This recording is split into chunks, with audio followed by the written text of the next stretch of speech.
Bonjour à tous, bienvenue dans Dieu a changé ma vie, votre rendez-vous hebdomadaire à la rencontre de témoins, personnes vivant sur notre région et qui viennent nous raconter leur parcours, leur itinéraire spirituel, leur chemin de foi.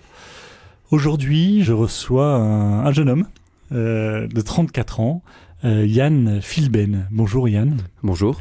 Alors Yann, vous avez 34 ans comme je l'ai dit, vous êtes charpentier de formation et vous travaillez aujourd'hui pour les Toits de l'Espoir, une entreprise qui rénove des logements anciens pour en faire des logements sociaux. Vous êtes marié et vous êtes père de 2 enfants. C'est bien ça? C'est bien ça. Merci d'avoir accepté notre invitation, merci d'avoir accepté de venir nous raconter votre parcours à l'antenne et venir témoigner. Aujourd'hui, Yann, vous êtes croyant, chrétien, tout à fait. Catholique. Tout à fait. Mais ça n'a pas toujours été le cas. Même, on peut dire que pendant plusieurs années, vous viviez très loin de l'Église. Oui, tout à fait. Donc, je viens d'une famille qui n'est pas croyante. J'ai pas été baptisé enfant, pas fait de communion. Et donc, j'ai ma première rencontre avec des chrétiens, c'était quand j'avais à peu près 21 ans, où j'ai vécu 1 an en Lituanie pour un service volontaire européen.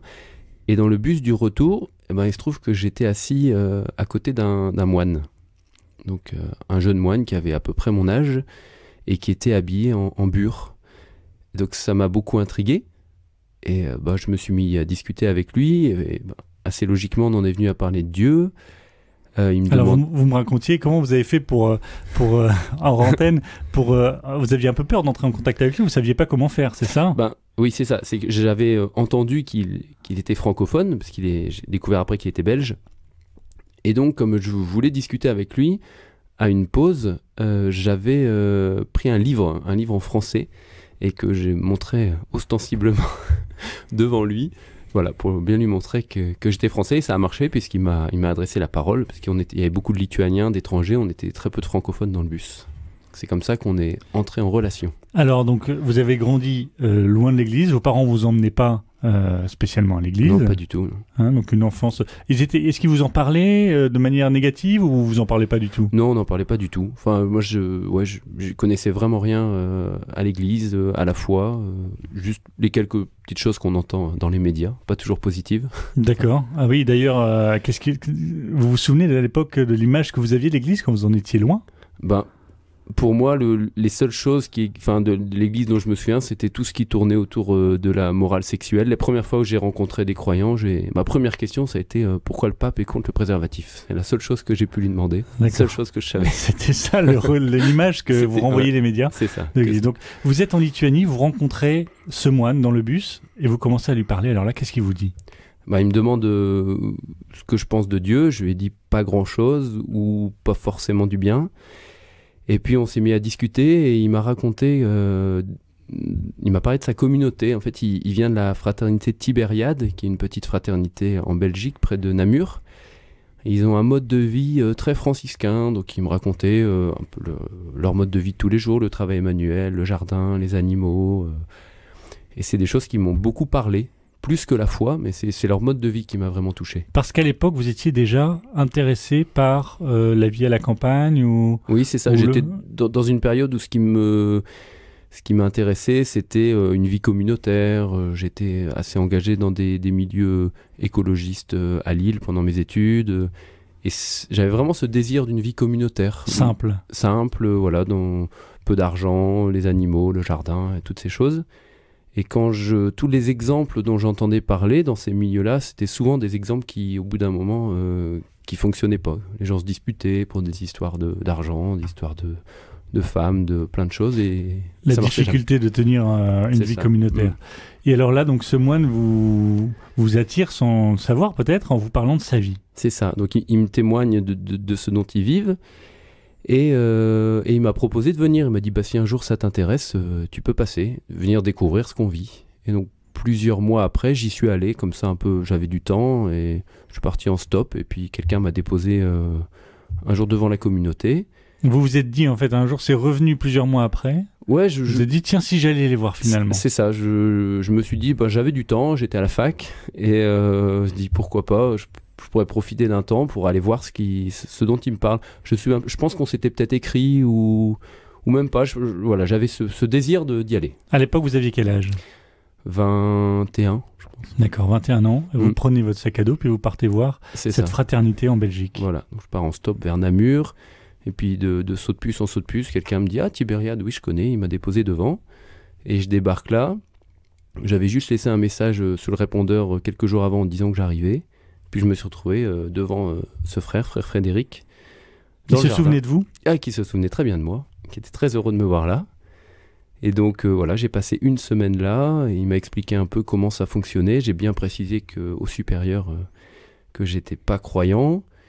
Et que j'avais pas spécialement envie de l'être. Il m'a dit, mais très bien, mais la seule chose qu'on te demande pendant ton séjour ici, c'est de venir juste à la messe. Pas à tous les offices, mais viens juste assister à la messe. Dieu a changé ma vie, RCF Nord de France. Alors Yann Philben, on retrace un petit peu votre parcours à la découverte de la foi et de Dieu. Vous étiez non-croyant, vous avez rencontré à l'âge de 20 ans ce frère dans un bus qui vous a dit de passer le voir, découvrir leur vie communautaire simple en Belgique. Et puis là, on en était à cette période où vous les rencontrez. Donc vous êtes à Tibériade, vous passez une semaine avec eux et ils vous disent « Tu fais ce que tu veux, mais tu viens à la messe », c'est ça ? C'est ça. Enfin, en tout cas, j'étais pas obligé d'assister aux offices, ce qui m'a déjà un peu rassuré. Ouais. Et après, pour le reste du temps, je suivais leur vie, c'est-à-dire que il y a beaucoup de travail manuel, et moi, comme le jardin m'intéressait beaucoup, je me suis retrouvé très vite donc avec le frère jardinier, frère Denis, et on a beaucoup échangé. Donc en jardinant. En jardinant, voilà. Et alors, juste pour l'anecdote. Moi j'étais quand même un peu intrigué de débarquer là. Je voyais c'était plutôt des jeunes, il y avait des sœurs, des frères, tout le monde était en habit, ils priaient, je savais pas ce que c'était vraiment prier. Et donc dans ma tête j'avais élaboré une petite stratégie pour savoir si j'étais pas tombé dans une secte. Et je me suis dit en rencontrant les frères et les sœurs, je vais leur poser à peu près les mêmes questions et puis je vais voir si le discours, la réponse qu'ils me donnent, elle est un peu personnelle ou si c'est juste quelque chose qu'ils ont appris par cœur et qu'ils répètent. Ouais. Donc je posais les questions basiques, pourquoi tu crois, qui c'est Jésus, ma fameuse question du pape et du préservatif, de l'église, enfin toutes ces questions qu'on peut avoir. Et ils répondaient ? Et je me suis rendu compte qu'ils avaient chacun un parcours différent, chacun des réponses propres, avec des manières de penser, enfin ils pensaient pas tous la même chose quoi. Ouais, ils avaient des personnalités uniques et libres quoi. Et puis c'est ce qui résonnait. C'est ça, et qui pouvaient aussi j'ai découvert en discutant que c'était pas si simple que ça, c'était une vie, c'était des hommes, des femmes, et des fois il y avait aussi des tensions, mais ce qui les réunissait c'était leur foi, c'était de se tourner vers le Christ. Donc vous êtes passé une semaine avec eux à leur contact. Qu'est-ce que vous ressentez, vous quittez, au moment où vous les quittez, vous ressentez quoi ? Alors j'ai pas eu de conversion fulgurante pendant cette semaine. Ils m'ont passé un livre à lire qui était Sagesse d'un pauvre d'Éloi Leclerc. C'est vraiment un livre qui m'a beaucoup, beaucoup touché, que j'ai gardé. Et après, je suis reparti en me disant c'est un beau lieu, ce qu'ils vivent, c'est chouette, ils sont sympas, je reviendrai. Et puis voilà, après, je suis retourné dans ma vie lilloise. Et j'y suis retourné régulièrement pendant quand même plusieurs années, aux vacances, j'allais passer quelques jours ou plus. Et donc là, vous avez commencé à avoir un intérêt pour la foi, la Bible. Qu'est-ce qui s'est passé quand vous revenez chez vous à Lille ? Alors quand je revenais à Lille, il ne se passait plus rien. D'accord. Mais à chaque fois que je retournais, un peu à la fois, je sentais que j'avais envie d'aller aux offices, que j'avais envie de découvrir un peu plus en profondeur leur vie, qu'on avait des temps de lecture de la Bible, donc un peu à la fois, j'assistais de plus en plus aux différents temps spirituels et je sentais qu'ils jouaient quelque chose, qu'il y avait, voilà. Et alors, est-ce qu'il y a eu un moment donné où il y a eu un bouleversement, ou est-ce qu'il y a eu un moment donné où vous avez identifié une conversion, un basculement intérieur ?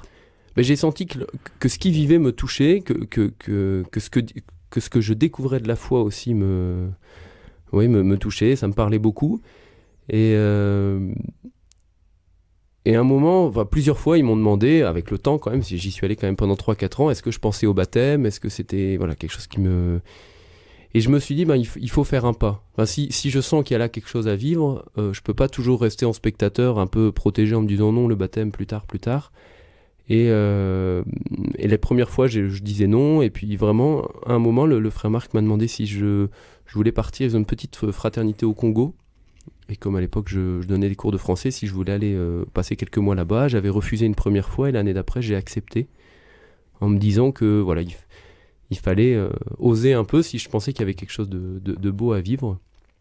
Et puis un peu sur une inspiration, j'ai dit tiens, est-ce que je pourrais me faire baptiser ?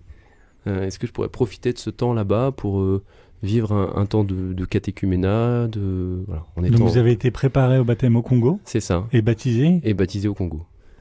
Et baptisé... Vous êtes parti là-bas non-croyant, enfin c'est ça, non-chrétien, vous êtes revenu chrétien.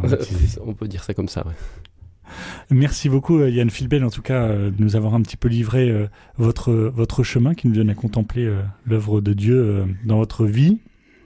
J'ai une dernière question que je pose toujours à nos invités, c'est la personne de Jésus, est-ce qu'elle a un geste ou une parole qui vous marque particulièrement ?